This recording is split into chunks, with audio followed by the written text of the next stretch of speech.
Hello everyone, welcome back to P4 Pharma. Myself Anjita Aravind. Today we are discussing the pharmacology of anti-manic drugs, which comes under the classification of psychopharmacology. So shall we start with a brief description on anti-manic or the mood stabilizing drugs. These are also called the drugs for bipolar disorders. So what is bipolar disorder? Bipolar disorder, which is also called manic depression. It is a mental health condition that causes extreme mood swings and that include the emotions may be in a high or low level. The high level which may lead to hypomania and the low level of the emotions which may causes depression state. So the mood stabilizers are which is used for the treatment of bipolar affective disorders, and the basic classification or some commonly used mood stabilizers are given here, that is the lithium and the lithium alternatives. The lithium alternatives which may include carbamazepines, sodium valproate, lamotrigines, gabapentin, atypical antipsychotics like olanzapines and other drugs. Now we will discuss the pharmacology of lithium. So lithium is an element with an atomic number 3 and an atomic weight 7, and all of you know that the lithium is a small monovalent cation, and in 1949 it was found to be sedative in animals and to exert beneficial effects in the manic patients too. So the lithium is a drug of its own kind of suppress the mania to exert a effect in the bipolar, that is the manic depressive disorders, at doses which have no overt CNS effects. So lithium is established as a standard anti-manic and mood stabilizing drugs. So now we will discuss the mode of action or mechanism of action of lithium. Lithium reduces the motor activity and decreases euphoria, relieves insomnia and stabilizes the mood in patients with the bipolar disorders. And the mechanism of anti-manic and the mood stabilizing action of lithium is not known. However, the following mechanism have been proposed. That is, when the lithium acts on the neuronal membrane, it will block the conversion of IP2 to IP1 and IP1 to inositol. So, lithium, by inhibiting the above steps, it acts on the neuronal membrane and inhibit the above steps and reduce. So if the conversion is not happen, it reduces the formation of or release of the IP3 and DAG. So the IP1, IP2 and IP3, these are the inositol, mono, bi and triphosphate, and DAG is the diacyl glycerols. So these two are released in a reduced amount or reduce the release of this IP3 and DAG, and the IP3 and DAG are the second messenger for both the alpha adrenergic and the muscarinic transmissions. And we already said that the lithium is a monovalent cation, so that can mimic the role of sodium, that is lithium, which partially replaces the body sodium and is nearly equally distributed inside and outside the cells, and this may affect the ionic fluxes across the brain cells or modify the property of cellular membranes, and also lithium decreases the release of noradrenaline and dopamine in the brain without affecting the 5-HT release. So this is the basic mechanism or mode of action of lithium which will happens in the neuronal membrane. Now we will discuss the uses of lithium. In which form the lithium can be used as a medication? Do you think about it? So the lithium is used as a carbonate salt because this is less hygroscopic and less gastric irritant than the lithium chloride. The lithium chloride which is converted into the chloride in the stomach.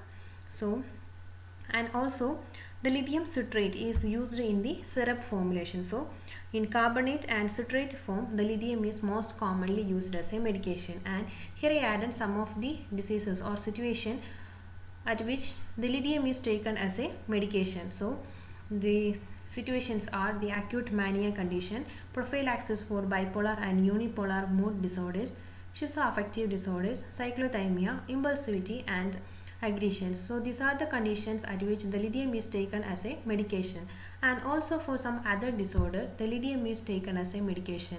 For example, the premenstrual dysphoric disorders, bulimia nervosa, borderline personality disorder, episodes of binge drinking and trichotillomania and cluster headaches. For all these disorders, the lithium is taken as a medication. So these are the major uses of lithium. Next we will discuss the pharmacokinetic of lithium, that is the ADME of lithium. So lithium is slowly but well absorbed orally and is neither protein bound nor metabolized. It first distributes in the extracellular water, then gradually enters the cells and penetrates into the brain, and ultimately attaining a rather uniform distribution in total body water. And the CSF, that is the cerebrospinal fluid, concentration of lithium is about the half of the plasma concentration. And lithium is handled by the kidney in much the same way as to the sodium. Nearly 80% of the filtered lithium is reabsorbed in the proximal convoluted tubule. When the sodium is restricted, a large fraction of filtered sodium is reabsorbed, so is the lithium. And there is a marked individual variation in the rate of lithium excretion. Thus, with the same daily dose, different individuals attain widely different plasma concentration. And the lithium is excreted in sweat and saliva as well, and secreted in the breast milk too. So the mothers on lithium should not breastfeed. So this is the pharmacokinetic of lithium. Now we will discuss the available lithium dosage forms and also the measures. What are measures to be taken before taking a lithium containing medication? So lithium is available in the market in the form of the following preparation, that is the lithium carbonate 300 mg tablet, for example Licap, and 400 mg sustained release tablet Lithosan SR. SR is the sustained release. And the second one is the lithium citrate 300 mg per 5 ml liquid. And the measures to be taken before taking the medication is the usual range of the dose per day in an acute mania is 9000 to 2100 mg, given in 2 to 3 divided doses, and the treatment is started after serial lithium estimation is done after a loading dose of 600 to 900 mg of lithium to determine the pharmacokinetics. That's why in the pharmacokinetic portions we are discussing that the peak in the plasma lithium level over and above the steady state level occurred after every doses. So divided daily dosing in 2 or 3 portions or sustained release tablet is needed to avoid the high peaks, but this causes more polyuria. To avoiding this, we have to take these measures before taking a lithium containing medication. Here I added the blood lithium levels because the serum lithium level is measured 12 hours after the last dose to reflect the steady state concentration. 0.5 to 0.8 milliequal per liter is considered the optimum for maintenance therapy in bipolar disorders, while 0.8 to 1.1 milliequal per liter is required for the episodes of acute mania. And the toxicity symptoms occurs frequently when the serum levels exceeds 1.5 milliequal per liter or greater than 2 milliequal per liter. So this is the normal blood lithium levels. According to system wise, here I added the side effects or adverse effects of the lithium, and the side effects are common but are mostly tolerable. The toxicity occurs at levels only marginally higher than the therapeutic levels. So here we are discussing the side effects of lithium medications. First, nausea, vomiting and mild diarrhea may occur in initial stages, and it can be minimized by starting at lower doses. And when we considering the CNS toxicity manifests as plasma concentration rises, producing coarse tremors, giddiness, ataxia, motor incoordination, mental confusion, slurred speech and hyperreflexia. In acute intoxication, these symptoms progress to muscle twitchings, drowsiness, delirium, coma and convulsions too. And thirst and polyuria are experienced by most, and some fluid retention may occur initially but clears later. And on long-term use of these medications, some patients develop renal diabetes insipidus, and most patients gain some body weight. And some of the patients, that is about 4% of patients, there is a goiter is reported. This is due to the interference with release of thyroid hormone. It may lead to fall in circulating T3 and T4 levels, and fall in the T3 and T4 which may causes secretion of the TSH from pituitary and enlargement and stimulation of the thyroid gland.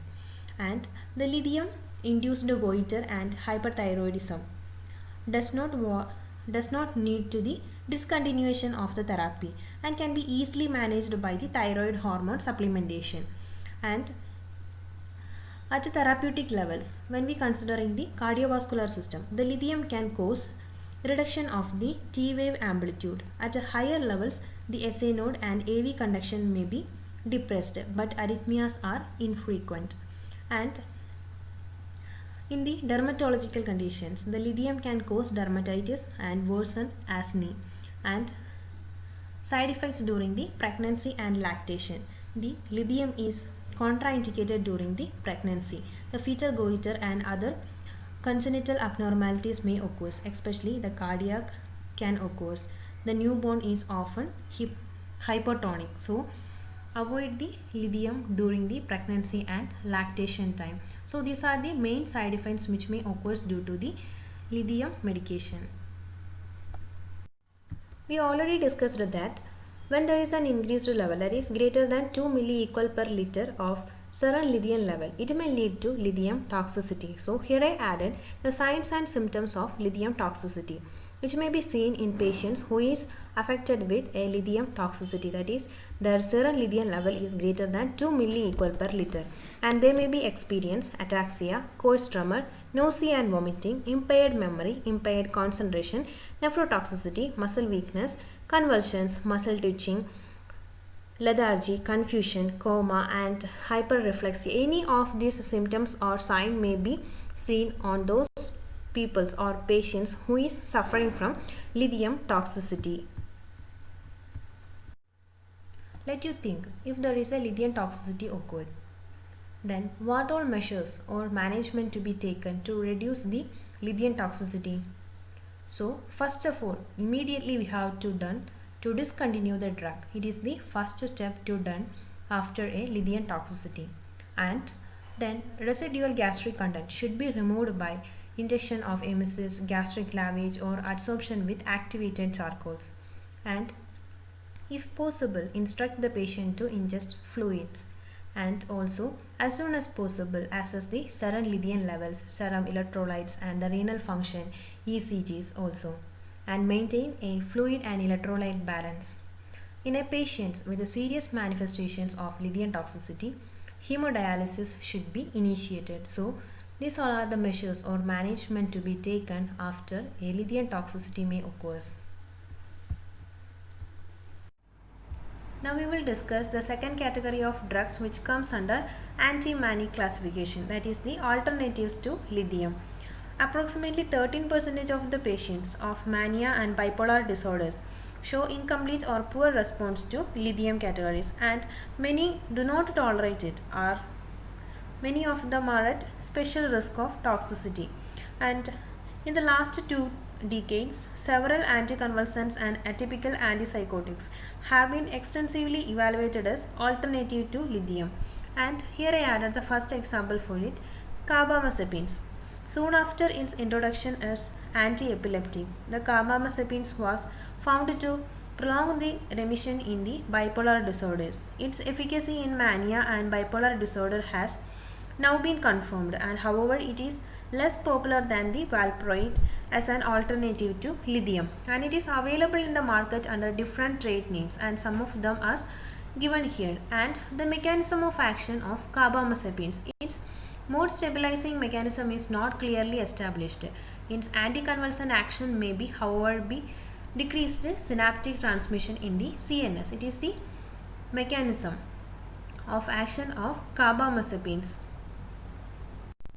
So here we can see the uses of carbamazepines. Mainly it is used for the seizures, psychiatric disorders and paroxysmal pain syndromes. When we considering the seizures, it is mainly used for complex partial seizures and general tonic-clonic seizures, seizures due to alcohol withdrawal symptoms, and also psychiatric disorders. For example, the rapid cycling bipolar disorders, acute depression, impulse control disorder and aggressions, psychosis with epilepsy, schizoaffective disorders, borderline personality disorder, and cocaine withdrawal syndrome. For all this, carbamazepine is used, and also for the paroxysmal pain syndrome such as the trigeminal neuralgia and phantom limb pain. For all these cases, carbamazepine is used as a medication. Now we will discuss the available dosage forms and side effects of carbamazepines. The average daily dose is 600 to 1800 mg orally in a divided doses, and the therapeutic blood levels are 6 to 12 microgram per ml, and the toxic blood levels are attained at more than 40 mg per ml is present in the blood volume. And the side effects, for all drugs there may be side effects, like carbamazepines also have some side effects like drowsiness, confusions, headache, ataxia, hypertension, arrhythmias, skin rashes, Stevens-Johnson syndrome, nausea, vomiting, diarrhea, dry mouth, abdominal pain, jaundice, hepatitis, oliguria, leukopenia, thrombocytopenia, bone marrow depression, which leading to aplastic anemia. These all are the side effects which may causes due to the carbamazepine medication. So we already said that there is lots of side effects for the carbamazepines.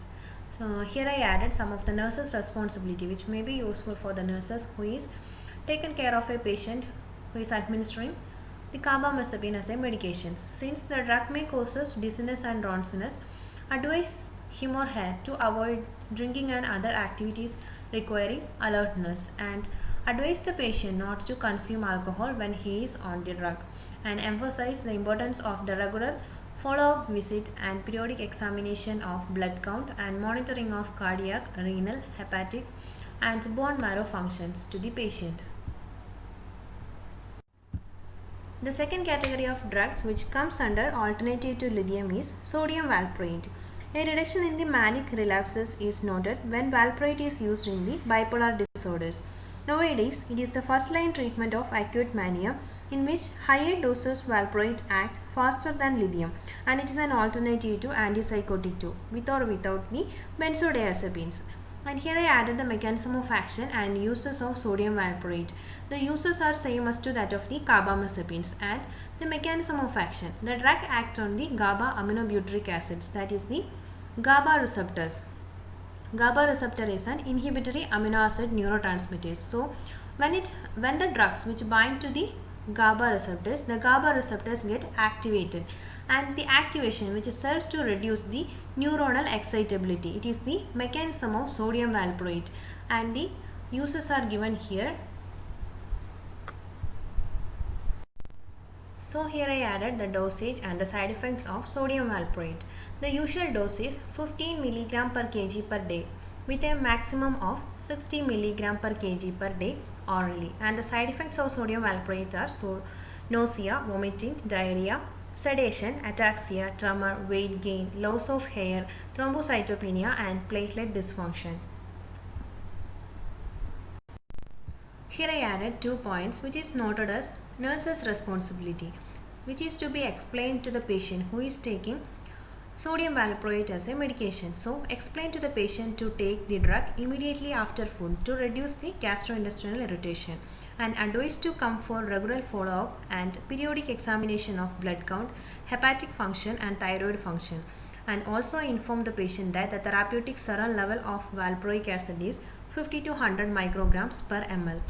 This is not only the responsibility of a nurse but also the responsibility of a pharmacist like us. So this is all about the classification and pharmacology of anti-manic drugs. So this is all about the pharmacology of anti-manic or mood stabilizing drugs. On the next section we will discuss about anti-anxiety drugs. Thank you all.